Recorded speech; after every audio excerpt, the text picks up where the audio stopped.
নেপালের প্রধানমন্ত্রী কেন দেশ ছেড়ে পালাতে বাধ্য?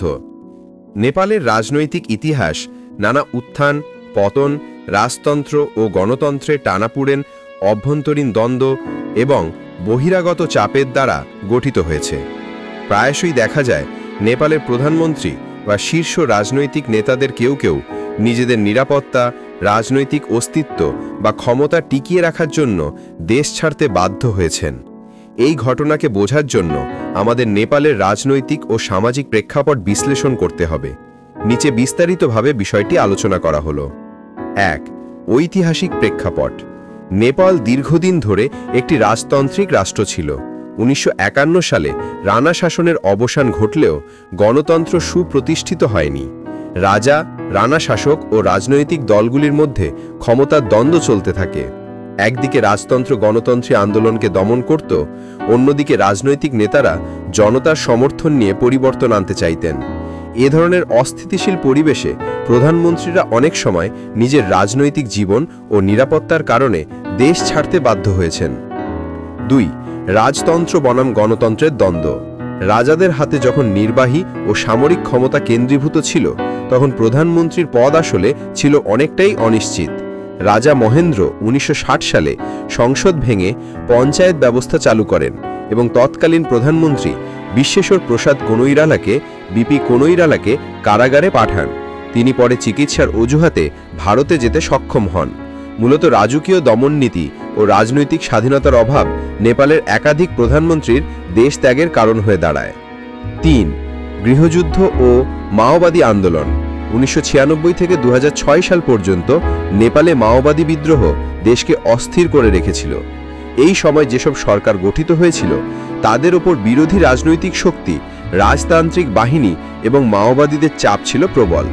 অনেক সময় প্রধানমন্ত্রীরা বিদ্রোহ দমন করতে ব্যর্থ হয়ে জনসমর্থন হারান। সামরিক বাহিনীর অবিশ্বাস ও রাজনৈতিক সহিংসতার কারণে কেউ কেউ দেশ ছেড়ে আশ্রয় নিতে বাধ্য হন। মাওবাদীরা রাজনৈতিক নেতাদের হত্যার হুমকি দিত, যার ফলে নিরাপত্তাহীনতা আরও বেড়ে যেত। ৪. বহিরাগত প্রভাব। নেপাল একটি স্থলবেষ্টিত দেশ, যার প্রতিবেশী ভারত ও চীন। এই দুই শক্তিশালী রাষ্ট্র নেপালের রাজনীতি ও অর্থনীতিতে গুরুত্বপূর্ণ প্রভাব ফেলে। ভারত অনেক সময় গণতান্ত্রিক আন্দোলনকে সমর্থন দিয়েছে। এর ফলে গণতন্ত্রী ধারা বজায় রাখতে চাওয়া প্রধানমন্ত্রীরা রাজনৈতিক সংকটে পড়লে ভারতে আশ্রয় নিয়েছেন। আবার চীনের সঙ্গে ঘনিষ্ঠতা বজায় রাখা রাজনৈতিকবিদরা অনেক সময় ভারতের বিরোধিতায় পড়েছেন।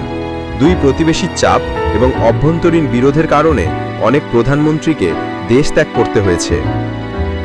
৫. অভ্যন্তরীণ রাজনৈতিক বিভাজন। নেপালের রাজনৈতিক দলগুলি প্রায় ভেতর থেকেই বিভক্ত হয়েছে। নেপালি কংগ্রেস, কমিউনিস্ট পার্টি, মাওবাদী কেন্দ্র এইসব দলের অভ্যন্তরীণ দ্বন্দ্ব প্রধানমন্ত্রীর পদকে অস্থির করে তুলেছে। দলীয় কোণ্ডল এবং গোষ্ঠী দ্বন্দ্বের ফলে অনেক নেতা বিশ্বাসঘাতকতার শিকার হয়েছেন। বিরোধীরা ক্ষমতা দখলের জন্য সহিংসতা চালিয়েছে, ফলে প্রধানমন্ত্রীকে নিজের নিরাপত্তার কথা ভেবে দেশ ছাড়তে হয়েছে। ৬. দুর্নীতি ও প্রশাসনিক ব্যর্থতা। কিছু প্রধানমন্ত্রী দুর্নীতির অভিযোগে অভিযুক্ত হয়ে জনসমর্থন হারান। প্রশাসনিক ব্যর্থতা, অর্থনৈতিক সংকট ও দারিদ্র্য দূরীকরণে ব্যর্থতা নেতিবাচক প্রভাব ফেলে। এ ধরনের পরিস্থিতিতে কেউ কেউ বিচার বা শাস্তির ভয়ে বিদেশে পালিয়ে যান। কেউ আবার রাজনৈতিক আশ্রয়ে খুঁজেছেন যাতে ভবিষ্যতে আবারও ক্ষমতায় ফিরতে পারেন। ৭. গণ অভ্যুত্থান ও আন্দোলন। নেপালে গণ অভ্যুত্থান একাধিকবার সংঘটিত হয়েছে। ১৯৯০ সালে, আবার ২০০৬ সালে রাজতন্ত্রের অবসানকালে প্রতিবার জনতার দাবিতে ক্ষমতার কাঠামো বদলে গেছে। এই সব অভ্যুত্থানে অনেক প্রধানমন্ত্রীর বিরুদ্ধে জনরোষ তৈরি হয়। আন্দোলনের মুখে বা প্রাণনাশের ভয়ে তারা দেশ ছাড়েন। যেমন রাজতন্ত্রকে সমর্থনকারী কিছু প্রধানমন্ত্রী গণ আন্দোলনের পর দেশে নিরাপদ থাকতে পারেননি। ৮. ব্যক্তিগত নিরাপত্তা ও পরিবার রক্ষা। প্রধানমন্ত্রী হিসেবে দায়িত্ব পালনকালে অনেক নেতাই পরিবারের নিরাপত্তা নিয়ে শঙ্কিত থাকেন। রাজনৈতিক সহিংসতা, হত্যা, অপহরণ নেপালে অস্বাভাবিক কিছু নয়। কিছু নেতা পরিবারকে নিয়ে বিদেশে চলে গেছেন। অনেকে রাজনৈতিক শত্রুর হাতে প্রাণ হারানোর আশঙ্কা থেকে নির্বাসন বেছে নিয়েছেন। ৯. আন্তর্জাতিক মঞ্চে রাজনৈতিক কৌশল।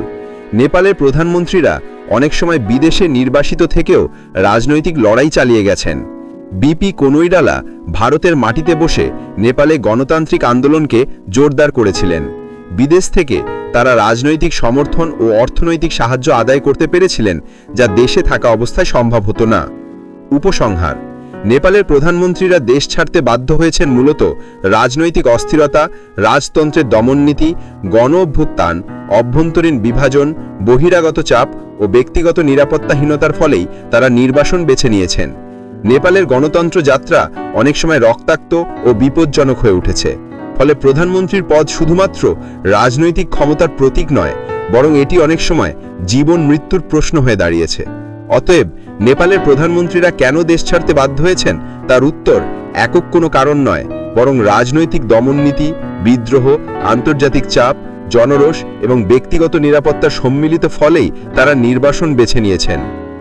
ভিডিওটি ভালো লাগলে লাইক, শেয়ার, কমেন্ট ও সাবস্ক্রাইব করতে ভুলবেন না। ধন্যবাদ।